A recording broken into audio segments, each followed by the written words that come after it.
Hey everyone, today I've got a super classic horror movie to recommend, Orphan. It's considered one of the best in psychological horror. After watching it, I couldn't stop thinking, could there really be a kid like that out there? Spoilers ahead, watch out and take care. The story begins with the protagonist, Kate, entering a hospital with the support of her husband. She's about to give birth to their third child and needs to be hospitalized for the delivery. However, just as Kate is about to give birth, the doctor informs her that the baby is stillborn. What's even more heartbreaking is that the doctor performs the procedure without anesthesia, causing Kate to scream in agony.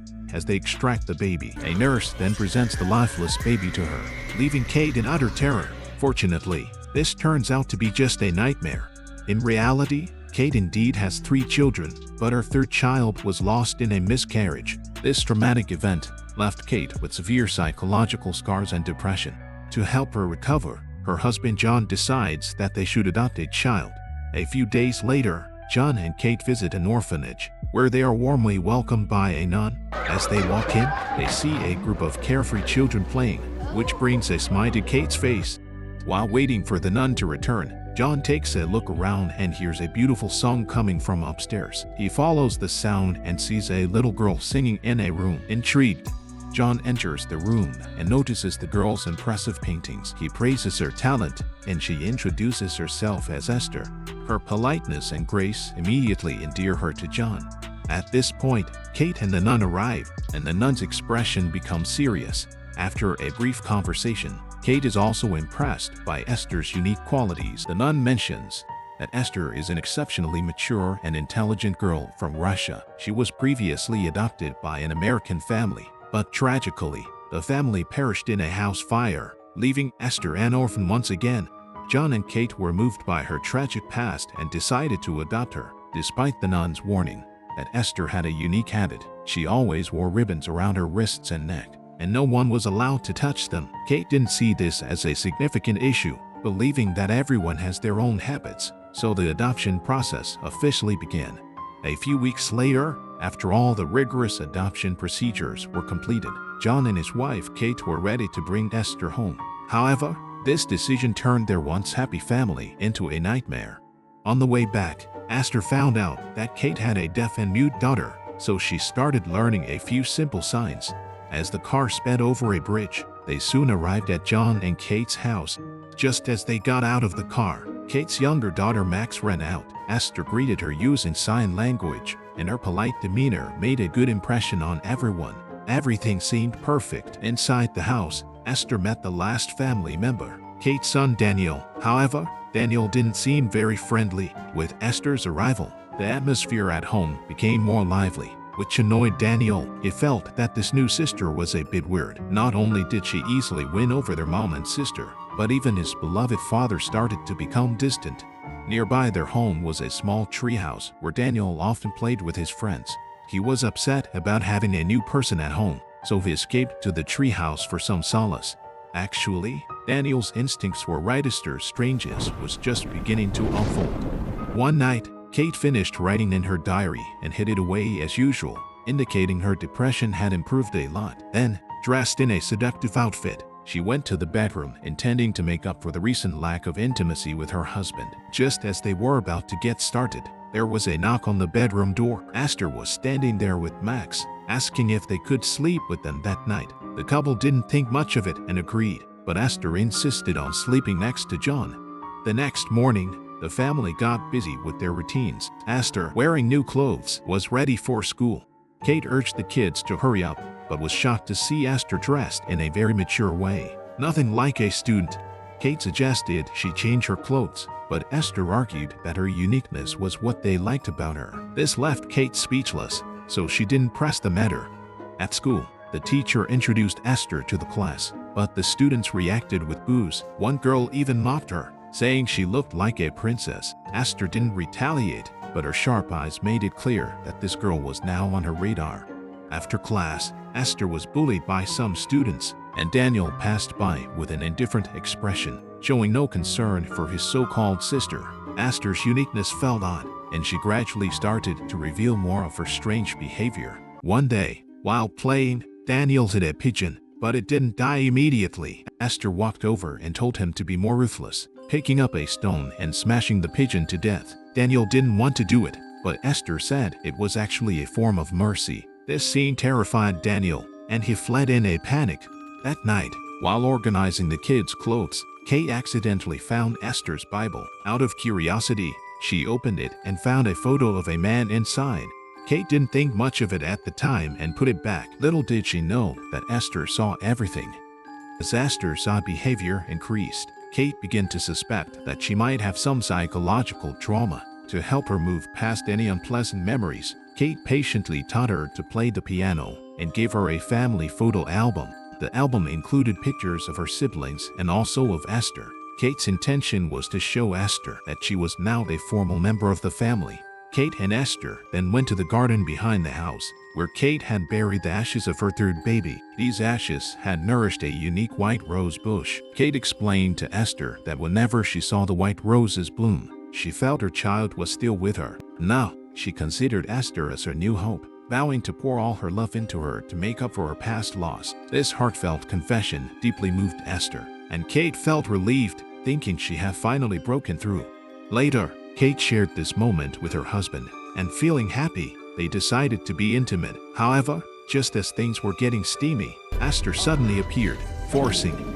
The next day, worried about Esther's psychological state, Kate approached her for a talk. However, Esther was very calm and mature about the previous night's events, stating that she understood it was just an expression of love between adults. This mature response from a 9-year-old shocked Kate. She told her husband, who suggested they take Esther to see a psychologist. John dismissed this idea. No one expected the bizarre events that followed. On the weekend, John took his daughters to the park. A female neighbor approached and struck up a conversation with John, subtly flirting with him. Esther noticed this and turned away in disgust. Meanwhile, the classmate who had previously mocked Esther was also at the park. While John was distracted by the neighbor, Esther quietly approached the girl. When Esther returned, she calmly stated that the girl's fall from the slide had nothing to do with her. Although Max witnessed everything, she lied to protect Esther out of fear. Daniel, being perceptive, recognized his sister's lie and sarcastically mocked her. John reprimanded him, but Daniel, still furious, stormed off from the dinner table. The next day, Kate took her daughters shopping and received a follow-up call from the orphanage. During their conversation, Kate mentioned the accident at the park. The nun's expression turned serious, as if recalling something important. Esther, sensing danger, had Max read the nun's lips to understand the conversation. Back home, feeling irritated, Esther played the piano skillfully, surprising Kate since it seemed beyond a beginner's level. When Kate confronted her, Esther coldly replied that she never claimed she couldn't play, and that she was just playing along with Kate's assumptions. Kate was left speechless. That night, Kate told her husband about the day's events, feeling for the first time that something might be wrong with Esther. John thought Kate was overreacting, arguing that a little girl couldn't have ill intentions. Their argument escalated, leading Kate to accuse John of flirting with the neighbor, which he found absurd and laughed off. Their quarrel delighted Esther. A few days later, the nun from the orphanage visited, bringing bad news. After her call with Kate, she remembered several incidents at the orphanage where Esther was always present. Though never directly involved, the nun suspected that the girl's fall from the slide might have been caused by Esther. Most disturbingly, all the families that had previously adopted Esther had died in house fires, with Esther being the sole survivor each time. This led the nun to believe that Esther might be extremely dangerous. John dismissed this as nonsense, believing it was all coincidental since Esther was only 9 years old. However, to be cautious, he agreed to the nun's suggestion to take Esther to see a psychologist. The nun advised them to keep a close eye on Esther and promised to investigate her background further. After the visit, the nun drove off, only to meet a tragic end in a bizarre car accident orchestrated by Esther, who then killed her with a hammer. During the nun's visit, Esther had been observing everything. She told Max that the nun was trying to harm her and asked for Max's help. In John's workshop, Esther found a hammer, thinking it was the perfect tool, but then Max produced a set of keys from a shoebox, using them to open a safe, revealing a revolver inside. Seeing the nun about to leave, Esther quickly grabbed Max and ran to the bridge. As the nun's car approached, Esther pushed Max into the road, making her cry in pain. The nun rushed over to check on Max, and Esther signed to Max to help hide the nun. Terrified, Max complied. They dragged the nun into the woods, where she was still alive. Esther showed no mercy, hitting the nun with a hammer until she was dead. Esther then took Max to the treehouse, calmly wiping the blood from her face in front of the mirror. She hid the bloody clothes and hammer in the treehouse compartment. Esther explained to Max that what she did was self-defense, or else the nun would force her to leave.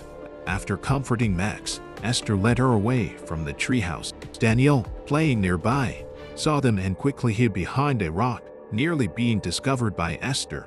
He didn't think much of it until later that night when Esther crept into his room, holding a knife to his throat, demanding to know what he saw.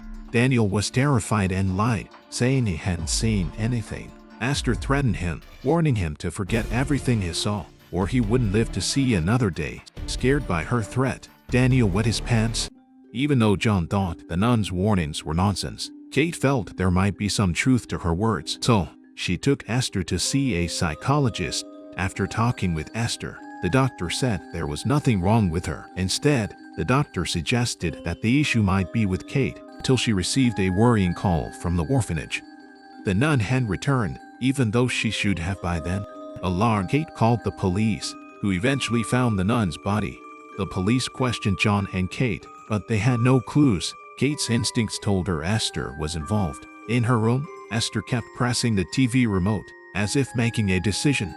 Kate researched child personality disorders online and found Esther fit the profile. She printed the information and showed it to John, but he continued to trust Esther. Determined, Kate followed up on the nun's investigation, contacting the Russian orphanage where Esther supposedly stayed, only to find no records of her. Kate, though smart, didn't hide her actions well, making Esther see her as a threat to drive a wedge between Kate and John.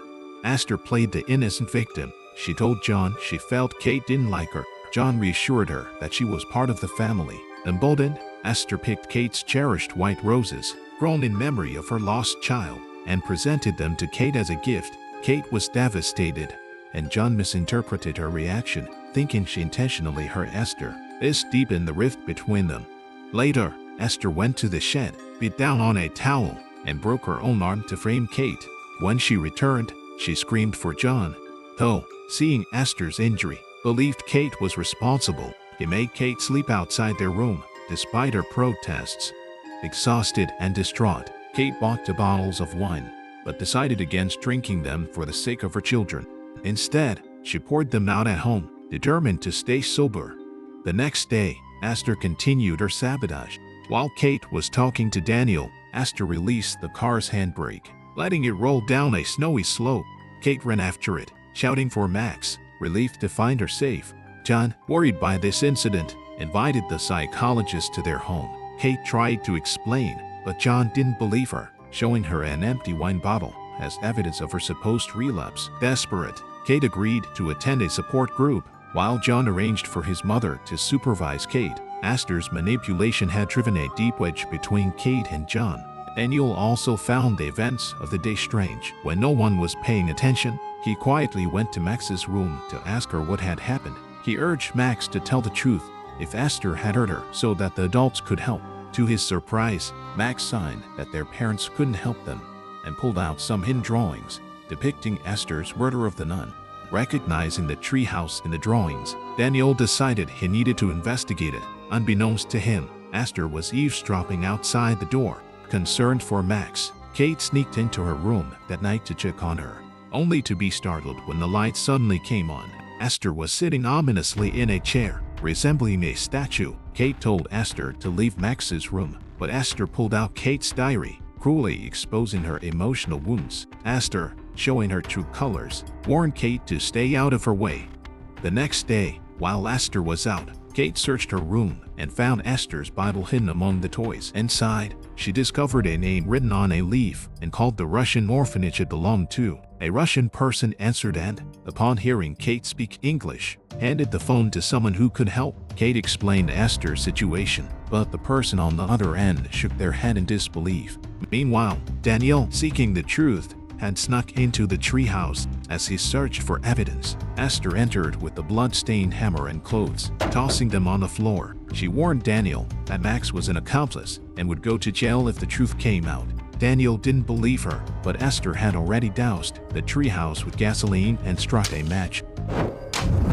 The treehouse erupted in flames. Terrified, Daniel screamed for his mother, hoping Kate would come to his rescue. Meanwhile, Kate had sent the documents to the orphanage and was waiting for help. Esther watched with a twisted smile, but seeing Daniel had a chance to escape, she picked up a rock to kill him. Max pushed Esther away just in time, and Kate, hearing the commotion, rushed over. She found Daniel unconscious and looked at Esther with utter hatred. Daniel was taken to the hospital, where the doctor said he would recover soon. Kate used this opportunity to share her findings with John, but he didn't believe her.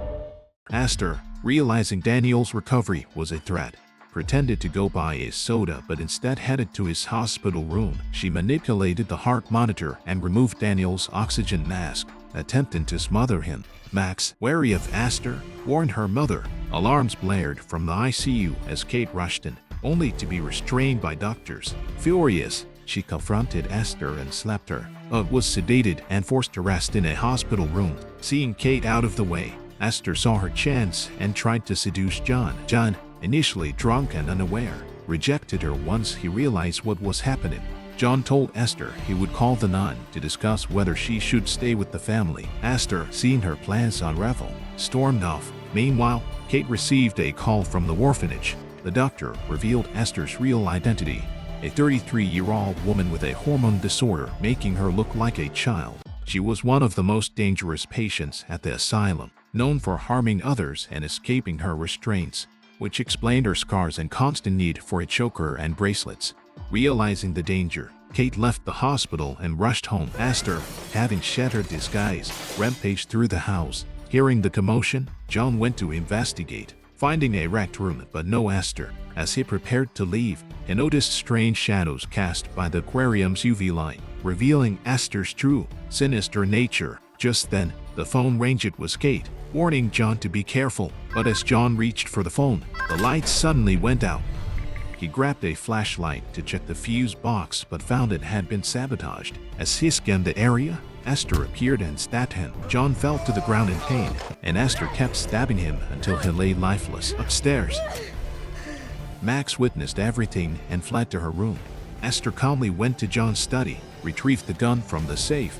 Fearing for her husband and daughter, Kate drove her car straight into the house. She found John's lifeless body lying in a pool of blood and broke down in tears. Regaining her composure, she rushed to find Max. Esther fired a shot at Kate, hitting her shoulder. Kate managed to bandage her wound and climbed out the window. She spotted Max hiding in the garden and signed for her to stay hidden. But Esther found Max and started shooting at her. Desperate, Kate shouted that if Esther harmed Max, she would never let her get away with it. Even in death, Esther fired at Kate, knocking her unconscious. When Kate came to, she seized the gun from Esther and grabbed Max, fleeing into the forest. Police cars arrived with sirens blaring, but by the time the officers reached the garden, Esther had vanished. Esther had followed Kate, determined to finish her off. Despite being injured, Kate was overpowered by Esther. As the situation grew dire, Max shot at Esther, causing the ice they were standing on to crack. Both Kate and Esther plunged into the freezing water, continuing their fight underwater. Kate punched Esther and struggled towards the surface, but Esther grabbed her foot, trying to pull her down. In a final struggle, Kate managed to overpower Esther, ending her life once and for all. The police arrived just in time to rescue Kate and Max from the icy water, finally freeing them from the 33-year-old menace.